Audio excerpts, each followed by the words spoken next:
Hey everyone, we know how hard it can be to keep up with the latest news in Israel. So if you haven't had the time to stay on top of what's what in the Holy Land, we're here for you. I'm Ladar Gavelazi, and this is ILTV's Weekly Review. Prime Minister Benjamin Netanyahu made his case to the public, explaining the cabinet decision to expand the war in Gaza. The issue has divided the Israeli public. Growing anti-war protests say the plan abandons the hostages, while far-right cabinet ministers are threatening to bring down the government, saying the Gaza plan does not go far enough. More from ILTV's Steve Leibowitz. Prime Minister Netanyahu says his plan is to win the war in Gaza and explains how it will look when the war is won.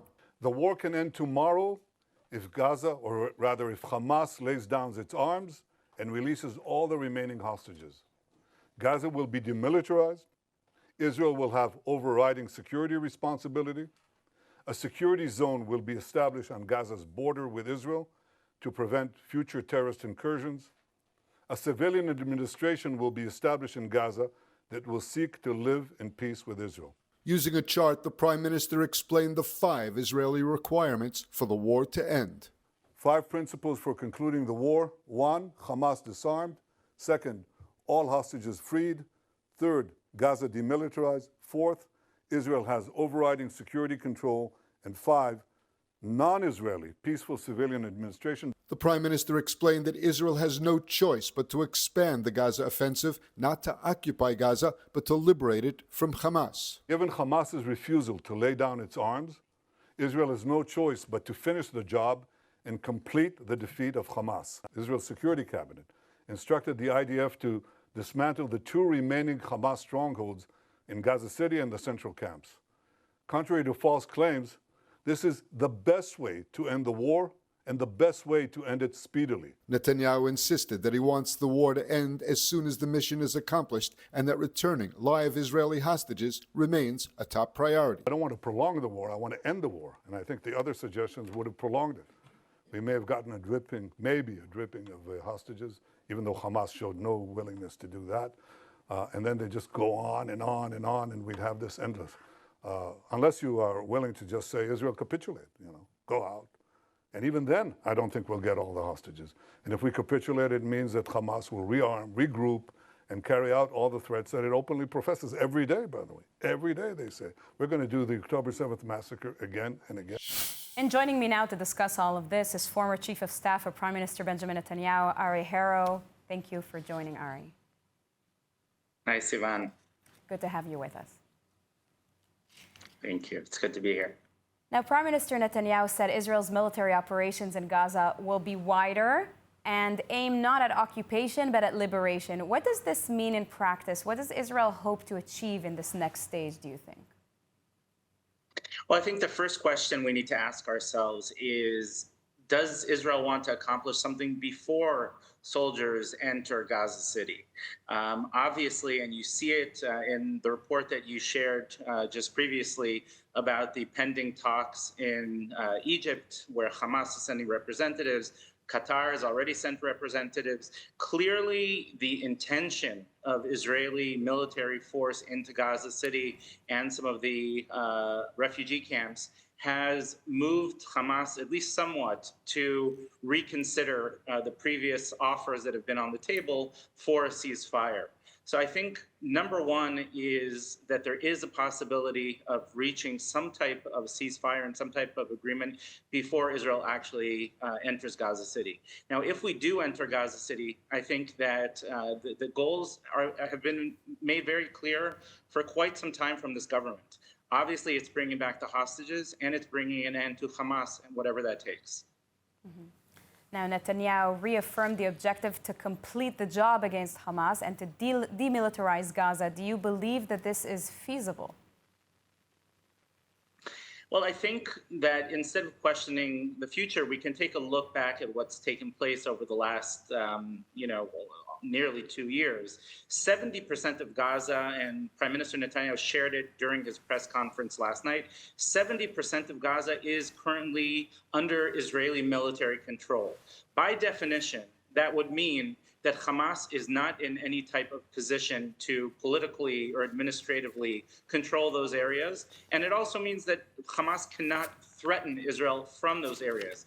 So in any event, what we're seeing is that 70% has already been destroyed and has already been taken care of. So can Israel finish the last 30%?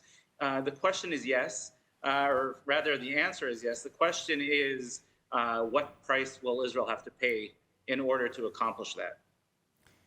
And the Prime Minister talks about a post-conflict Gaza being run by a civilian administration that's not tied to Israel and not Hamas, not the Palestinian Authority. Is this realistic, especially with more and more countries looking to recognize the Palestinian state, most likely with the Palestinian Authority in place?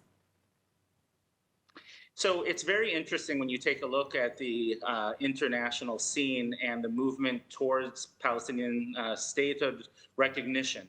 What's so interesting is that most of the countries that have come forward with these statements are Western countries. They're European countries or other Anglo countries from around the globe. The countries that have not made those types of statements are Arab countries and Middle Eastern countries. I think that there's a very different realization in this part of the world as to what a state that still allows Hamas to exist in it, how that would affect Israel and how it would affect the region. So I think that the possibility of Arab countries, of neighboring countries, Gulf countries playing a role certainly does exist. In what capacity, I can't quite tell you, but I think that it is very telling to see who is siding with Israel in the current situation and who is moving towards Palestinian recognition. That's very interesting.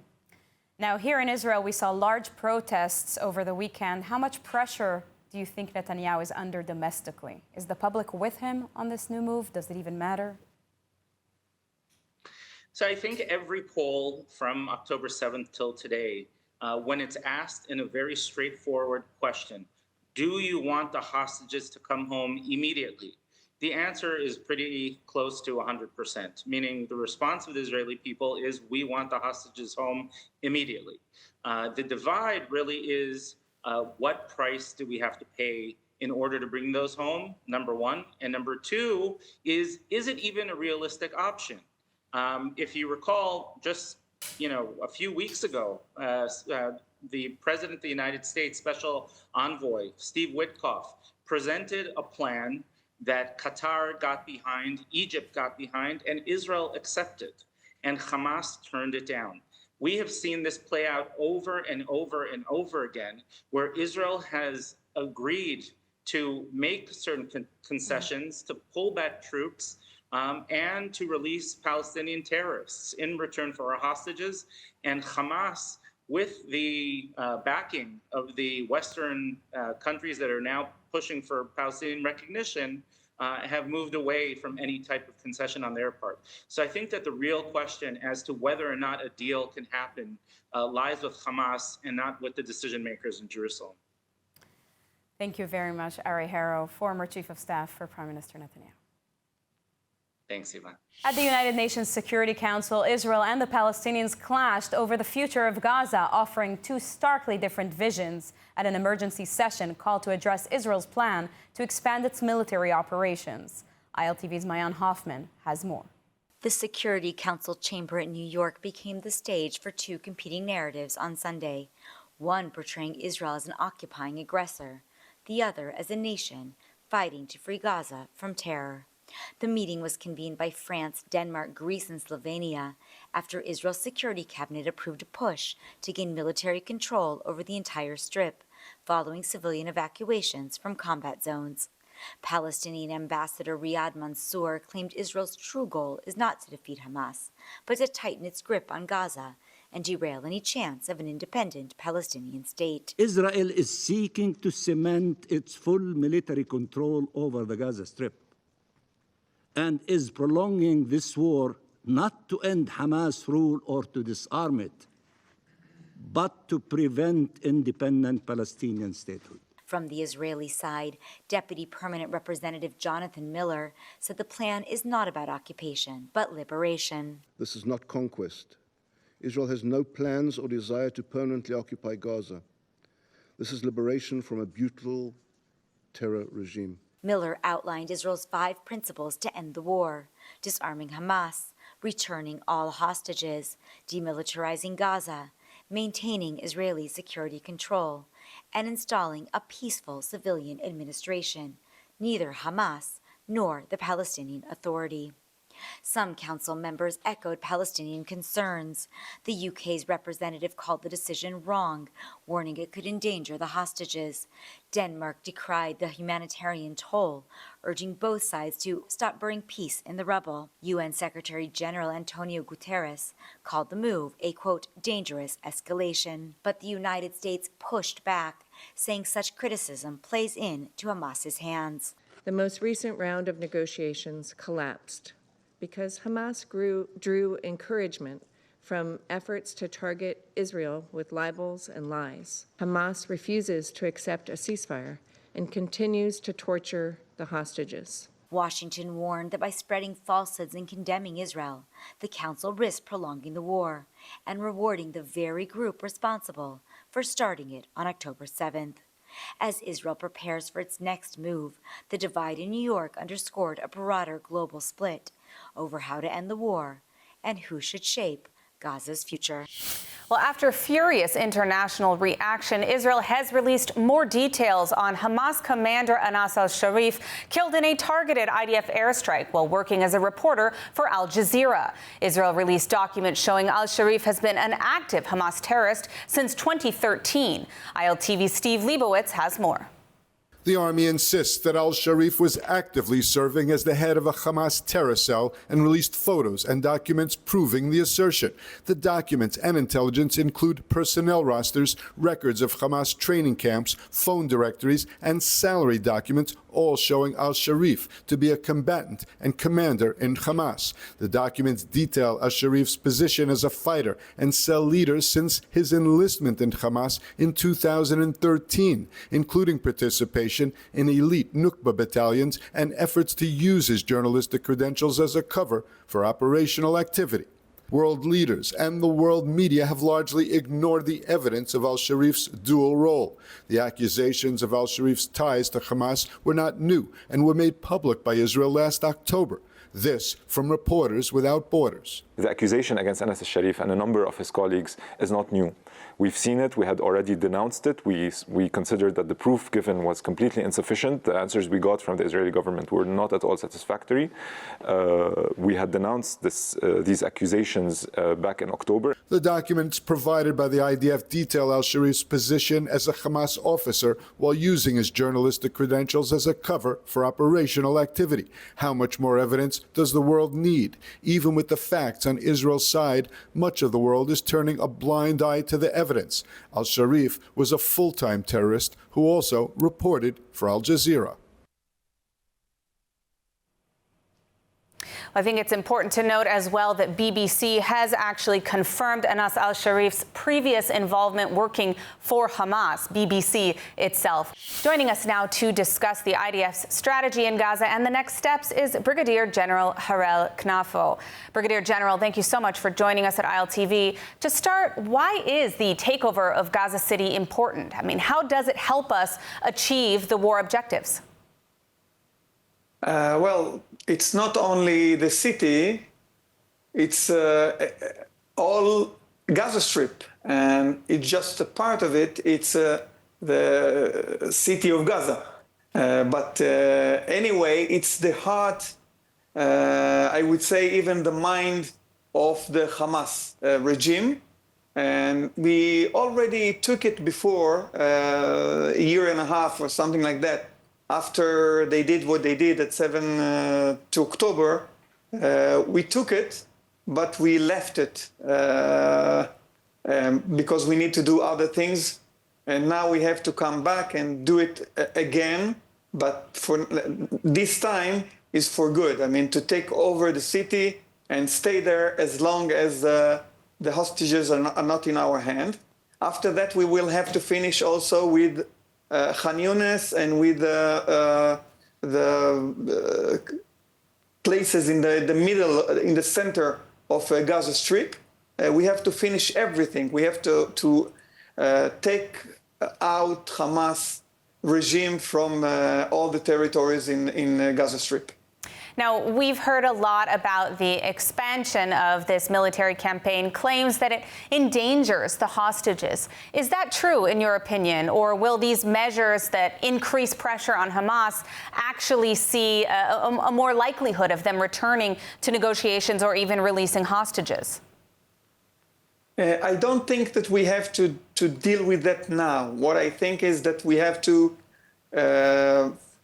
make a big operation. And on the way, if they will come and say, okay, we will release some of the hostages for a short period of time of ceasefire, it will be okay. But this time we don't need to deal with it, not with the military forces anyway.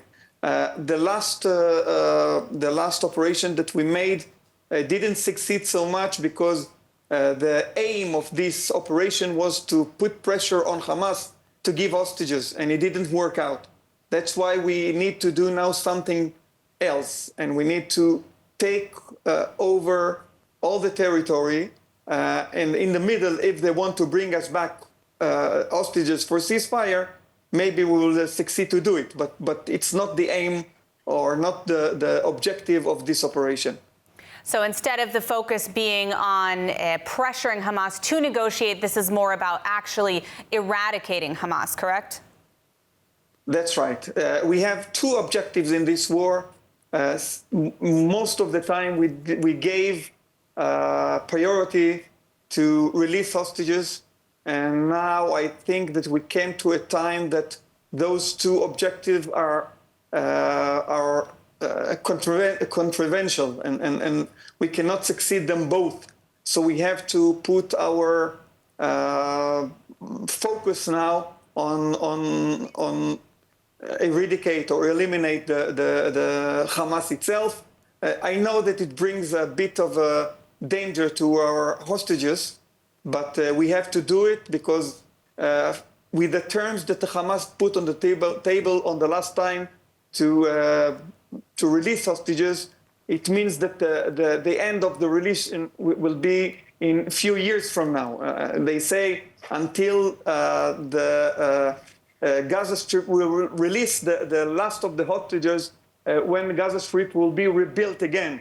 And it will take years. That's why we don't have this time, even not for the life of the hostages. So we have to focus now on other things, and it will maybe it will bring a bit of danger or a lot of danger to the hostages. We have to do it. And what I think is, in this is the way that it will give us more chance to bring the hostages by ourselves and not by dealing with Hamas. Well, let's hope for the best. I want to thank you, Brigadier General Harel Knafo, for shedding some light on this difficult situation. Thank you. Thank you very much. Well, the Islamic regime media has released what it calls a hit list of senior Israeli officials who they say must be killed, labeling them with titles like terror minister and child killer. The list, riddled with spelling errors, was published on the pro-Tehran Sabarin channel and names Prime Minister Benjamin Netanyahu, Defense Minister Israel Katz, Air Force Chief Major General Tomer Bar, and other security leaders. It comes months after Israel's strikes killed multiple top IRGC commanders and destroyed the regime's entire chain of command. Now desperate to save face, the Islamic Republic is amping up the propaganda game. Minister Katz responded on X, warning Supreme Leader Khamenei to look to the sky, a reference to the, quote, Red Wedding, end quote, operation that eliminated regime commanders. While the regime grows more desperate, Prime Minister Netanyahu has warned that Tehran is preparing for multiple scenarios. And Israel is currently in discussions with South Sudan about resettling Gazans there, as the enclave remains in ruins from the war.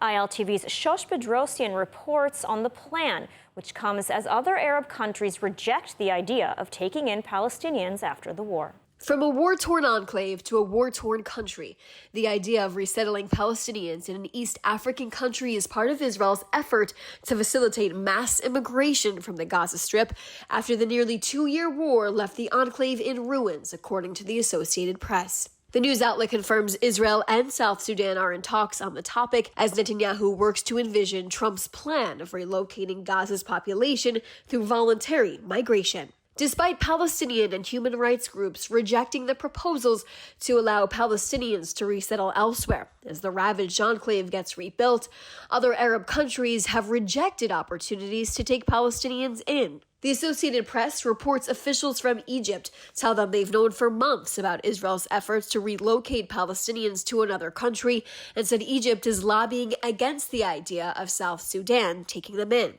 The AP says Egypt is deeply opposed to any plans to transfer Palestinians out of Gaza, as they fear there could be an influx of refugees to its own country. Meanwhile, back in July, Axios reported that an Israeli official told U.S. Special Envoy Steve Witkoff that Ethiopia, Indonesia, and Libya expressed openness to receive large numbers of Gazans from the enclave. Although countries remain critical of the plans to relocate Gazans after the war concludes to reconstruct the enclave, Western and Arab countries have not presented their own plans on how to combat the situation without any clear vision in mind.